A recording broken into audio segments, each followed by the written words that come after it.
倒闭了，倒闭了，家人们。 It's closed. Today is June 3rd, 2025. We, the Yuda Master Fresh Hotpot Shop in Shaokang District, are officially announcing our closure. Honestly, recording this video, my emotions are mixed. We've worked hard for nearly 6 years at this store. At our peak, we used to call the waiters, and they had to speak as loud as possible. Right now, it's so quiet, it's terrifying. No exaggeration, you can hear a pin drop.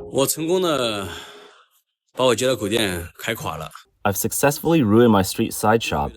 After 6 months, I invested a little over $1,000,000 and ended up losing about 1.2 million yuan.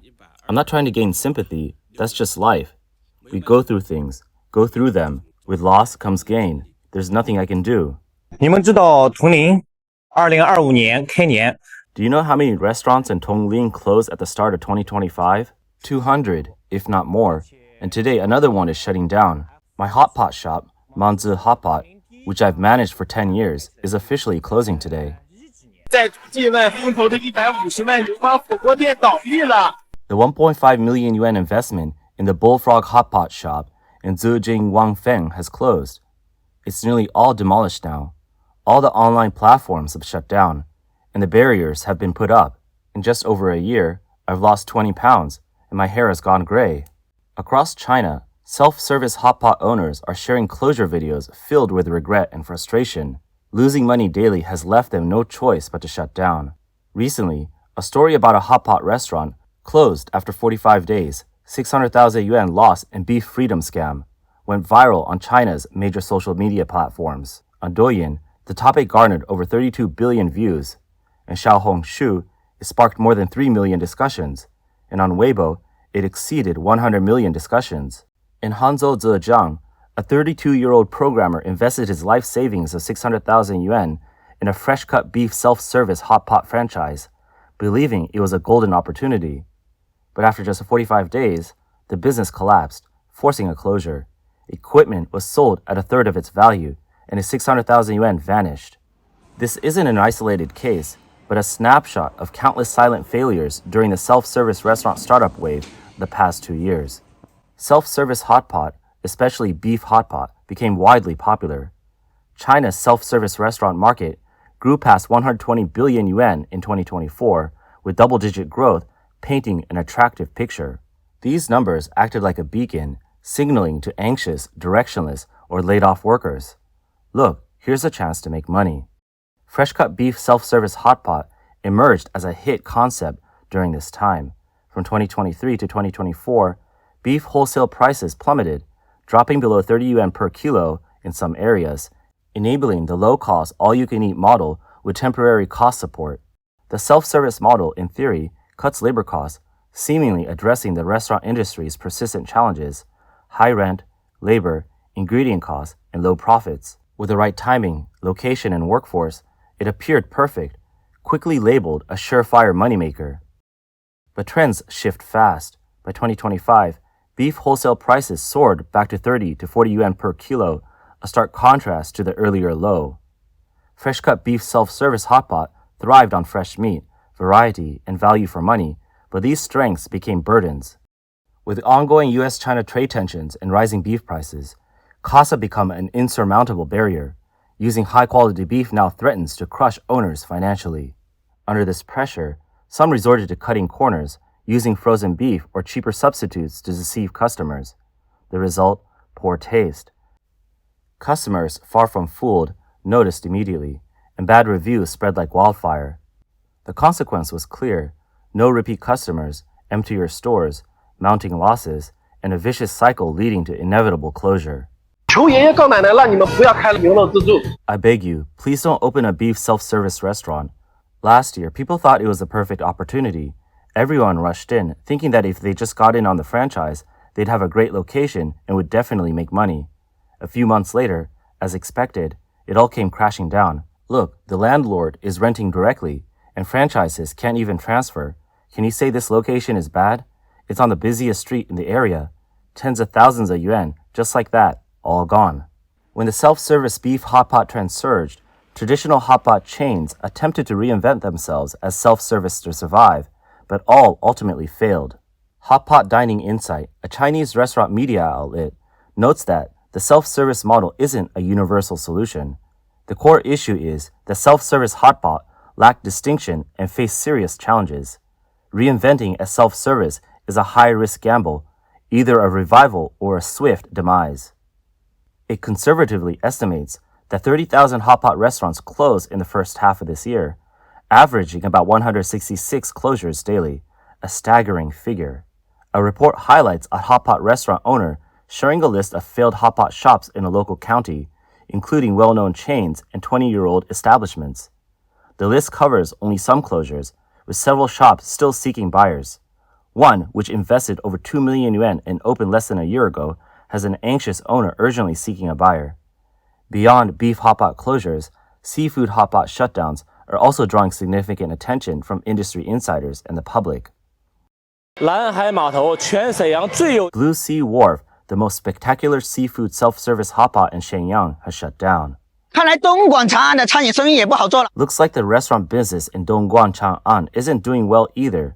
The owner invested over 2 million yuan to open a self-service seafood and barbecue hotpot restaurant, but in less than 2 years, it's all gone.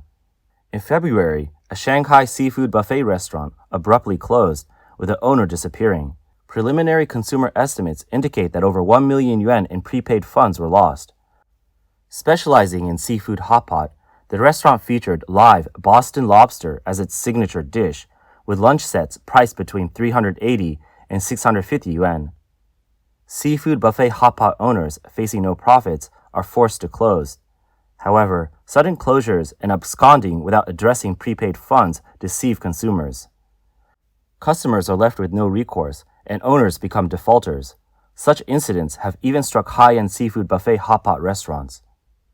In 2024, Haiding Hui, a high-end seafood buffet in Xiamen, Fujian, abruptly shut down, with the owner fleeing. Many customers who had prepaid found their account balances wiped out. In the summer of 2024, Chen Hu Hui, a luxury seafood buffet in Hanzhou, Zhejiang, suddenly closed, with the owners vanishing. Known for its all-you-can-eat menu featuring king crab, small lobsters, unlimited sea urchin, peony shrimp, and salmon sashimi, it was once dubbed the pinnacle of Hanzhou seafood buffets, with per capita spending around 400 yuan. Chen Hu Hui's announcement cited operational adjustments as a reason for closure, stating, "Looking forward, survival is the essence of business. Chen Hu Hui will relocate and streamline its operations. As of now, no reopening date has been announced." Chaoshi Yue Shang in Zibo, Shandong, offering premium Wagyu beef and seafood buffets at about 300 yuan per person, opened in summer 2024 and closed by winter. Within 6 months, the owner quietly fled, leaving chaos behind. Chi Cha Cha records show that Chaoshi Yue Shang, operated by Zibo Chaoshi Hotel Management, was established in January 2024 with a registered capital of 1 million yuan, providing both dining and accommodation services. Covering 1,600 square meters with around 300 seats, Chaoshi Yue Shang gained fame as a high-end buffet and became a local hotspot after opening. No one anticipated its closure and the owner's disappearance within 6 months. Chinese restaurant media Hong Kong Network reported that since November 13, 2024, consumers began to report that Chaoshi Yue Shang had closed and their prepaid cards were still unused. As more consumers came forward, the amounts on the unused membership cards ranged from a few hundred yuan to tens of thousands of yuan. Additionally, Chaoshi Yue Shang was reported to have defaulted on employee wages, supplier payments, and smaller shareholder investments, with a total amount possibly reaching millions of yuan. On the Meituan food delivery app, Chaoshi Yue Shang had been marked as closed. However, just before closing on November 7th, the restaurant hosted a live-streamed hotpot event selling subscription packages. The sudden collapse of high-end self-service restaurants goes beyond these examples. The well-known chain Akasaka Tei has also been reported to have closed all its locations. As a high-end Japanese restaurant brand, Akasaka Tei was known for its Japanese barbecue and all-you-can-eat Wagyu offerings, and once had dozens of locations in cities like Beijing, Shanghai, and Nanjing. Regarding the closures, Akasaka Tei founder Yo Zongwang admitted that since last year, Japan's nuclear contaminated water incident, the performance of their stores had dropped to about 60 to 70% of what it was before. On top of that, the overall consumer downgrade has caused problems, as their average price of 400 yuan per customer was directly impacted by these changes. The shakeup in the high-end self-service hotpot sector isn't just about the closure of a few stores, it reflects many issues within the industry and society as a whole. In fact, China's overall restaurant industry was quite dismal in 2024. Public data shows that nearly 3 million restaurants closed across China in 2024, setting a new historical record. This trend continues in 2025. China's leader in small hotpot, shabu shabu, has seen severe performance declines in recent years, with continuous losses from 2021 to the first half of 2024. Over 3.5 years, it accumulated a loss of 1.1 billion yuan. To cope with these losses, the company had to continue closing stores. The well-known hotpot brand Panda Lao Zhao Hotpot also began large-scale closures. Since 2023, they have been gradually shutting down stores, and by 2024, only 6 locations remain. However, starting from the end of June, these remaining stores are also slowly closing. Additionally, China's famous Song Hotpot has withdrawn from the Wuhan market. Financial reports show that Song Hotpot will continue to scale back its opening plans in 2024, reducing its target number of new openings from 35 to 40 to just 25. In Guangzhou, Guangdong, the well-known hotpot brand Yi Ge Duo Lao announced via its official WeChat account that as of April 30th, the Gaode Plaza location would officially close. Their statement read, "It has been an honor to serve everyone for the past 11 years, and we thank you all for your support. Farewell." In March, one of the Yi Ge Duo Lao locations in Macau also announced its closure. Since 2015, the brand has closed 6 locations, leaving only 1 remaining.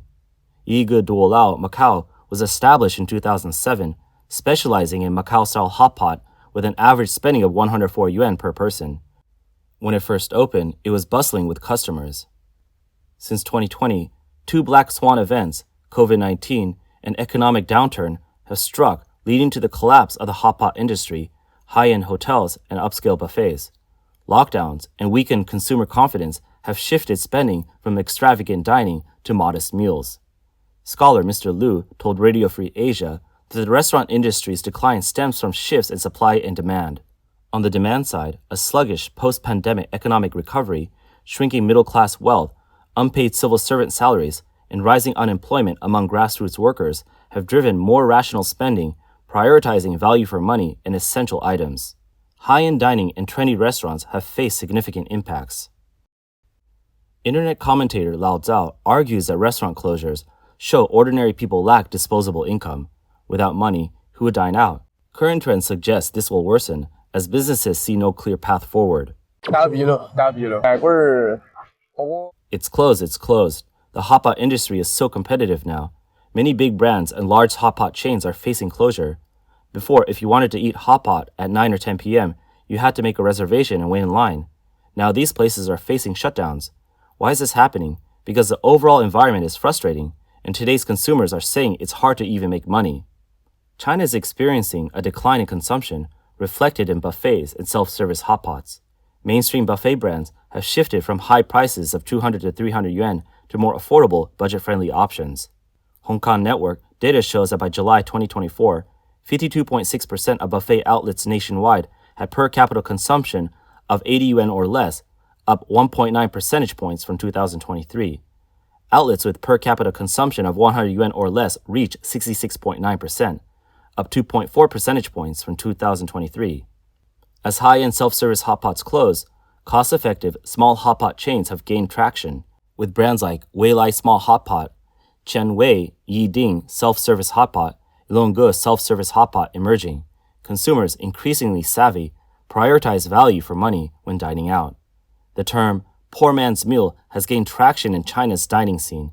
Affordable hotpot brands, prompting fill up for 50 yuan, have surged, reshaping the traditional hotpot industry. The poor man's meal is not just about low prices, but emphasizing value for money. Offerings like 19.9 yuan unlimited vegetables for small hotpot, 0.6 yuan per skewer, and 3 yuan self-service breakfast draw consumers by sharply reducing profit margins. Brands like Nancheng Shang and Rongyu Skewers and Hotpot have rapidly expanded with these strategies, earning the nickname Happy Canteens for Workers. Haidilao, once an industry leader, is navigating transformation challenges due to declining customer traffic and stock price volatility. To adapt, it launched Shanghai Hotpot, cutting the Hotpot base price to 9.9 yuan and per capita spending to 60 yuan, while offering free braised pork rice and ice cream. However, the transition is tough. Reduced services at existing stores like eliminating free manicures and beef cubes have sparked customer dissatisfaction, and the budget sub-brand struggles with cost control. As 50 yuan all-you-can-eat becomes standard, low-cost dining hits have emerged across China's regions. In Jiangxi, Nanchang Banfen is well known, but Jiji Hong has dominated with its Hotpot chain. A Tencent article notes that social media user hail Jiji Hong as a light of Jiangxi, with the brand appearing on must-try lists in travel guides for Nanchang and Jiangdezhen. Jiji Hong's success in Jiangxi boils down to one thing: ultra-low pricing. In an era where a Hotpot meal averages 100 yuan per person, Jiji Hong's Hotpot base costs only 16 yuan, comparable to a cup of milk tea with free small ingredients. Side dishes are remarkably cheap, starting at 2 yuan for vegetables and just over 10 yuan for a plate of meat. Beverages are a key profit driver for restaurants, yet Jiji Hong offers bottled water for 1 yuan, cola for 2.5 yuan, and freshly squeezed watermelon juice for 8 yuan per serving. Not all poor man's meal chains can endure like Jiji Hong. Over the past year, while these chains surged in popularity, many faltered over time. Some shut down, others barely hang on, and some were exposed for deceptive practices. In China's challenging economic climate, even budget and low-cost hotpot restaurants struggle to survive. High-end self-service hotpots and trendy beef hotpot chains mentioned earlier are already fading. Hotpot, a staple of Chinese dining, may risk disappearing in the future.